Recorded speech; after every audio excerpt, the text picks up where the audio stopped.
মধ্যে নির্বাচনী প্রস্তুতিও শেষ পর্যায়ে। তবে নির্বাচনকে ঘিরে অন্যতম বৃহৎ রাজনৈতিক দল বিএনপি এবং জামায়াত ইসলামের ভোটের হিসেব নিকেশ নিয়ে তৈরি হয়েছে নতুন সমীকরণ। ঘরোয়া কোন্দল আর ভোট বিভাজনের এই মার প্যাচে কার পাল্লা ভারী হচ্ছে প্রশ্ন উঠেছে। বিএনপির বিদ্রোহী প্রার্থীরা কি জামায়াতকে সহযোগিতা করছে?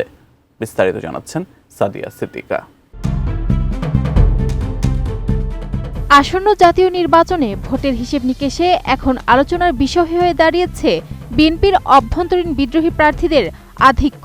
৭৯টি আসনে ৯২ জন বিএনপির বিদ্রোহী প্রার্থী, ৯২ জন। রাজনৈতিক বিশ্লেষকদের একটি বড় অংশ মনে করছেন বিএনপির এই ঘরোয়া কোন্দল জামায়াত ইসলামের জন্য আশীর্বাদ হয়ে দেখা দিতে পারে এবং এর ফলে জামায়াতের আসন সংখ্যা উল্লেখযোগ্য হারে বাড়ার সম্ভাবনা রয়েছে। তবে এই সমীকরণকে কিছুটা ভিন্ন দৃষ্টিতে বিশ্লেষণ করেছেন বিশিষ্ট রাজনৈতিক বিশ্লেষক জাহিদুর রহমান।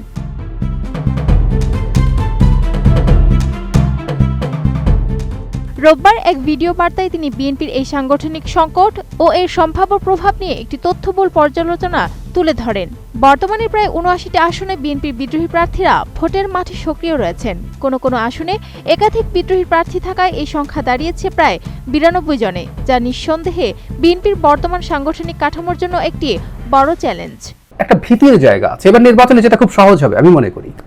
অনেকে বিতর্ক করতে পারে, সেই বিতর্কে এখন ঢুকছি না।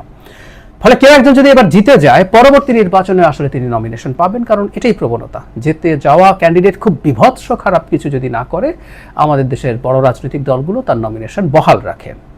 ফলে যিনি এবার হতে পারলেন না, তিনি আসলে 10 বছরের জন্য আটকে যাবেন যদি তার আসনে যিনি ধানের শীষ পেয়েছেন তিনি জিতে যান। পরিস্থিতি এইরকমই আছে, এটাতে কোনো সন্দেহ নেই।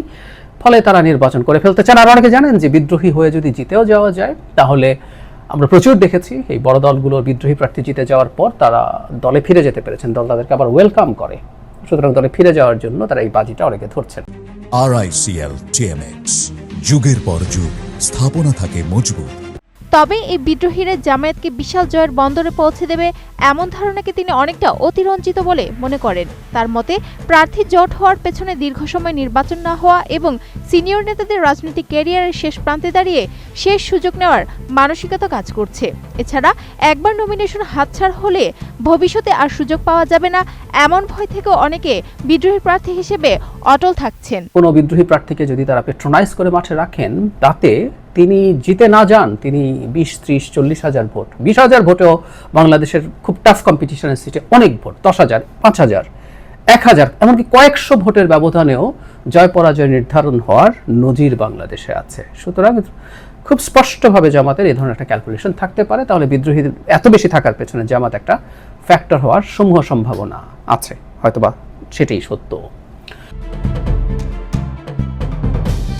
বিদ্রোহী প্রার্থীদের সঙ্গে জামায়াতের সম্ভাব্য যোগাযোগের বিষয়ে জাহিদুর রহমান একটি গুরুত্বপূর্ণ পর্যবেক্ষণ দিয়েছেন। তিনি মনে করেন, যেসব আসনে বিএনপি ও জামায়াতের মধ্যে হাড্ডাহাড্ডি লড়াইয়ের সম্ভাবনা আছে, সেখানে জামায়াত যদি কৌশলে বিদ্রোহী প্রার্থীদের মাঠে থাকতে উৎসাহিত করে, তবে ভোট বিভাজনের মাধ্যমে তারা সরাসরি লাভবান হতে পারে। যদিও এই বিষয়ে কোনো প্রত্যক্ষ প্রমাণ নেই, তবে স্থানীয় পর্যায়ে কিছু মনস্তাত্ত্বিক বা আর্থিক ইন্ধন থাকার সম্ভাবনাকে তিনি উড়িয়ে দেননি। এটি মূলত রাজনৈতিক বাস্তবতা ও আচরণগত বিশ্লেষণ থেকে করা একটি অনুমান।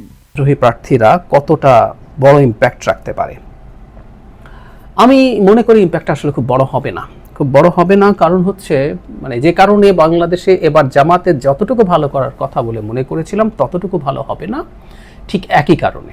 সেটা হচ্ছে, যে প্রার্থীটা, যে পার্টিটা জিতে যাবে, যে পার্টিটা ক্ষমতায় যাওয়ার সম্ভাবনা আছে, সেই পার্টির মার্কাকেই মানুষ ধরে ভোট দেবে। বিএনপির সাথে যারা জোটে গিয়ে বা সমঝোতায় গিয়ে নির্বাচন করছেন, সেই সিটগুলোতে আসলে সম্ভাবনা আছে বিদ্রোহীরা জিতে যাবেন। কারণ যারা ওখানে আছেন তাদের তো ধানের শীষ থাকছে না, তারা তাদের দলীয় নিজস্ব মার্কা নিয়ে দাঁড়িয়েছেন। এরকম কিছু সিট আছে, 5-7টা সিট। এই 5-7টা সিটে স্বতন্ত্ররা জিতে যাওয়ার খুবই সম্ভাবনা আছে।